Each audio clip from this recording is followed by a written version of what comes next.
Hey guys! Welcome back sa aking channel. This is Master Renz. So sa videong ito, manonood tayo kay Goosebumps Top 5 na ang pamagat ay Ghost Apparitions Everywhere. Don't watch this video at 3 AM. So, ano pang iniintay natin? Huwag natin patagalin to. Let's go sa go! Subscribe pala kayo dito kay Goosebumps Top 5. Ang mga videong inyong matutunghayan ay para lamang sa mga taong matatagang loob dahil maaari itong magdulot ng disturbance sa inyong mahimbing na pagtulog. 人形いるからなんもないじゃん。何？ Uy! Kami si Goosebumps. Sa mga ibang bagong video niya wala na yung ganun yung warning niya. Pero sa akin dapat ibalik niya yun. Kasi boses, lalo na yung boses niya. Nakakatakot na. Top 5 Ghosts Caught on Tape. Katakot yung boses. Everywhere. Una sa ating list ay galing sa TikTok account na Billy Golf. Marami ang mga dance video sa TikTok at hindi maikakaila na enjoyable and entertaining ang iba sa mga ito. Subalit sa case ni Billy, things took a dark turn.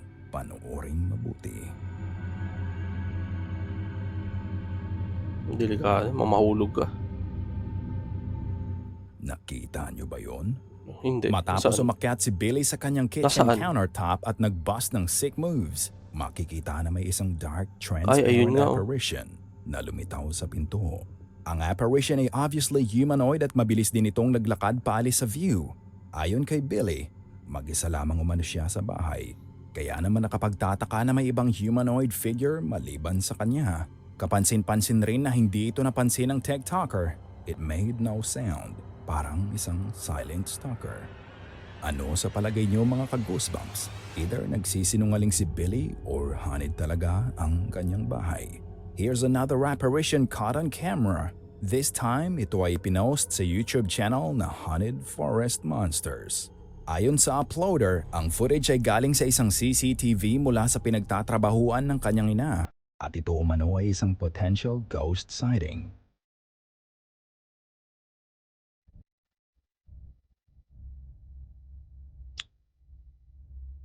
Ayun, no.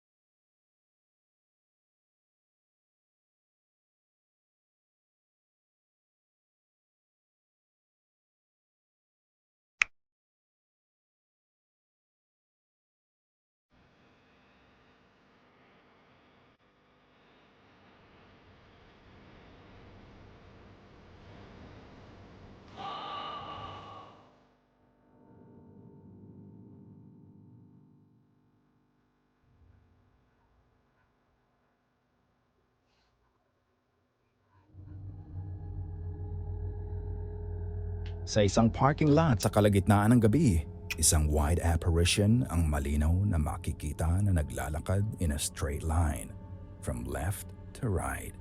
Tinatagusan ito ang mga obstacles na nakaharang sa harap nito. Tila ba wala itong physical body? Ayon sa iba, mukhang nakasuot daw ito ng mahabang white dress. At bukod doon wala nang ibang visible feature ang apparition. Mapapansin din na umulan ng gabing yun. It doesn't make sense na may maglalakad aimlessly sa gitna ng parking lot. Sa ganoong pagkakataon. Sa bagay. So ano nga ba ang anomaly na na-capture ng CCTV? Kung nakukulangan pa rin kayo sa suspense, then watch this. Mayroon pa.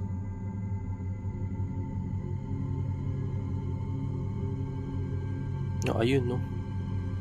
Makikita ang isang apparition ng bata na tumagos sa katawan ng isang lalaki. Ito ay nagmula sa likod ng isa pang sasakyan bago nito sinalubong ang unaware na TikToker. Ang video na ito ay na-capture ni Rflow44 at ang footage ay nakuha ng CCTV na naka-install sa harap ng kanyang bahay. At ayon sa kanya, papunta umano siya sa work nang nangyari ang insidente. Dagdag pa niya, wala rin daw siyang naramdaman ng mga oras na yun. At wala din daw siyang nakita. Sapat na ba itong mga ebidensya to say that ghosts exist? Laging tatandaan na maraming unknown sa mundo natin. Pero nasa sa inyo pa rin ang huling desisyon. Death March. Ang Gettysburg ay kilala bilang isa sa pinaka-haunted na lugar sa mundo. Ito ay sa kadahilanan na dito naganap ang isang madugong giyera. Ito ay isang town na matatagpuan sa Pennsylvania, USA. At marami na ang reports and sightings na may mga nakikita daw talaga ditong apparition ng mga sundalong namatay noon. Sa clip na ito na ina-upload sa YouTube channel na TC Balaguer, masisilayan ang resulta ng historic war na naganap. Ang video ay na-film madaling araw ng October 19, 2009. Malapit sa location ng isa sa pinaka-intense na labanan na nangyari noon. Alam nyo, may possibility yung mga ganyang area nga. Yung pinangyarihan ng gera nung araw. Marami na rin nagsasabi din daw na yung mga apparitions na pagpaparamdam, lalo ng mga sundalong namatay. So I think malaki yung chance na yung makikita natin dito is totoo.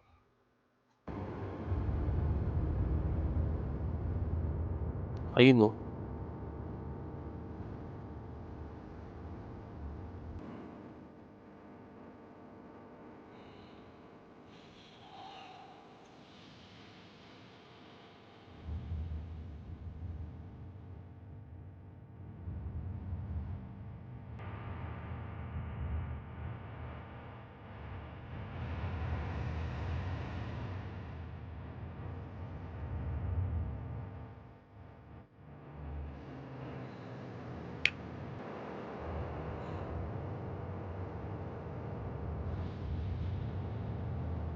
Mapapansin na sa simula, tila naghihintay sa wala ang cameraman. Pero matapos ang ilang segundo, makikita ang mga white smoky apparitions na bigla na lang lumabas at naglakad patungo sa kabilang side na dirt road. Ang mga apparitions ay humanoid Ayun in nga, oh. shape at mapapansin din na mukhang lahat sila patungo sa iisang direction. Tila ba isang batalyon? Pinaniniwalaan ng lahat na ang mga ito umano ay multo ng mga yumaong sundalo. Hindi lang ito ang Yun nga. nakuha ng YouTuber. Sa isa pang location, makikita din ng very creepy at disturbing na mga espiritu ng kasaysayan. Makikita na sa kabilang direction naman galing ang mga espiritu.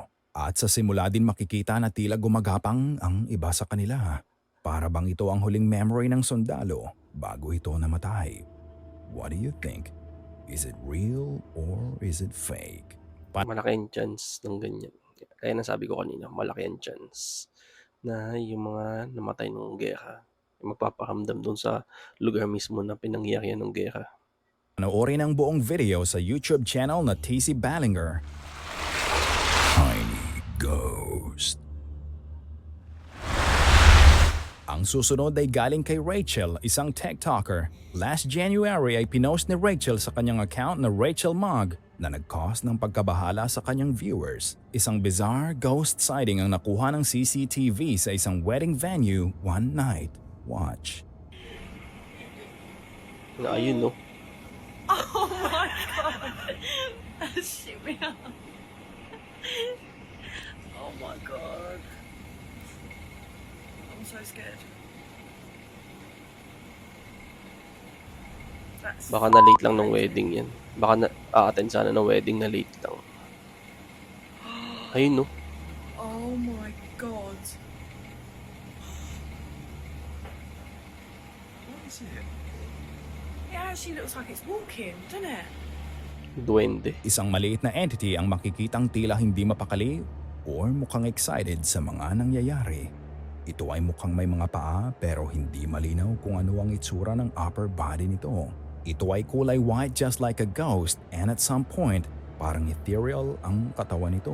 Ang footage ay nakuha isang gabi nang wala ng tao sa wedding venue. Ang mga lights ay motion activated, meaning na kung ano man ang tiny entity na ito na-detect Baka a-attend sana ng wedding, di niya alam, tapos na. Diba? Baka yun ang dahilan. ito ng motion sensors. Walang may alam kung ano man ang nilalang na ito. Sabi ng iba, maaaring ito raw ay isang cryptid. Pero ano sa palagay nyo mga ka-goosebumps? Creeped out. Uy. Ang susunod sa ating list ay ipinost sa TikTok account na Act47. Ang account ay pagmamay-ari ni Ashley Catering. Ayon sa kanya, may mga noises daw umano silang naririnig na mag-ina mula sa basement. Ito ay madalas mangyari kaya naman tumalo ng kanilang mga puso nang na-capture nila ang isang something. Panooring mabuti.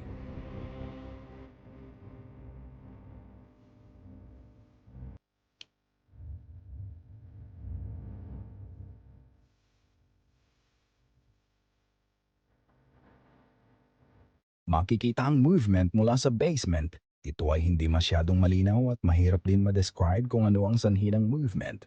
Pero one thing's for sure mga ka-goosebumps, there's something down there. Ayon kay Ashley, tulog daw umano sila ng kanyang 5 years old na anak ng mga oras na yon. Wala din daw ibang tao sa bahay at higit sa lahat, wala din silang alagang hayop.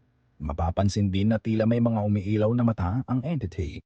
So, ano ito? Mukhang nagtatangka itong umakyat mula sa basement. Heto pa ang isang clip galing kay Ashley. Nilagay niya ang CCTV camera sa harap mismo ng hagdan na patungo sa basement. Ito ay ni-request ng isa sa kanyang mga followers. At ito ang kanyang na-capture. Uy. Ayan no. Yung creepy. The moment the light turned off, makikita agad ang isang blurry and unidentified na entity. Ito ay may mga malinaw na mata na parang hayop pero wala namang alagang hayop sila Ashley. So ano ito? Kapansin-pansin din na tila gumagapang ang entity at kung pagmamasdang mabuti, ito ay may ulo ng tao pero mahirap ito makita ng maayos. Is this a ghost caught on camera or isa lang itong elaborate hoax? Takot naman. First. Ang video na ito ay galing sa subreddit na Cursed Videos. Ito ay shinare ni Reddit user Cranberry Carne at talaga namang nakakapanindig balahibo ang footage. Ang video ay mukhang may kalumaan na at ito ay posibleng na film sa Japan. Isang grupo ng mga kabataan ang nag-e-explore Japan? ng isang lumang bahay at ito ang mga nangyari. これこれねさっきのやつより綺麗じゃない？全然さっきの気持ち悪いからこれそんな気持ち悪くないでしょ。気持ち悪いやだもう見なくてそんなだってさ数珠だいぶクズだね。ああやっぱここで誰か死んでんだよあったじゃん。あったじゃん。家もあったじゃん。この家の人がってここの家の人もでしょ。 Uy, ano yun? 何？となんだよどうした急に Ano yun? ジャニーさんに人形行くからいやなんもないじゃん。何？ Uy! Nakita niyo ba yun? Isang ulo ng isang middle-aged man ang makikitang nakadungaw sa mga sideways sa kanto ng isang pinto. Ito ay may unnatural skin color at nakatitig ito ng creepily directly sa camera. Wala itong facial expression so mahirap makita kung galit ba ito or what. Kung mapapansin sa una, wala naman ito dito. Pero maya-maya pa, nang mukhang kinilabutan na ang mga explorer, bigla na lang itong lumitaw. No sound and no warning. Debatable ang authenticity ng video at marami ang naghihinala na ito ay isang hoax lamang. But despite all of this, hindi maikakaila na ito ay nag-cause ng goosebumps sa maraming tao. Isa na ba kayo doon? Let us know sa comment section below. Sana ay kinilabutan ka sa mga Pag mga Japanese talaga legit nakakatakot sila. Kahit yung itsura na yun mukhang hoax or mukhang pineke. Ewan ko, nakakatakot pa rin talaga pag Japanese. So yun, subscribe kayo dito. Goosebumps Top 5. Saka syempre, subscribe kayo sa akin channel na Master Renz. At pakiclick na rin ng bell button para lagi tayong magkasama sa panonood. Thank you so much po sa pagsama. Ingat po kayo palagi.